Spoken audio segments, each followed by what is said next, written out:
Hindi pa ho naman kailangan ibalik until ma-resolve yung kaso. The rest, nasa program na po siya. Doon po sa ating property sa Japan, Mr. President, will this not risk violating contractual obligations that might affect diplomatic commitments related to this project? Or to So this? far ho kasi meron pang litigation ho ngayon.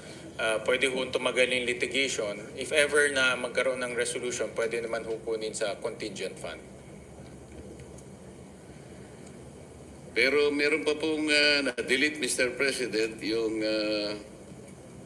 program appropriations na 2 billion allocation for Marawi Seeds Victims Compensation Program.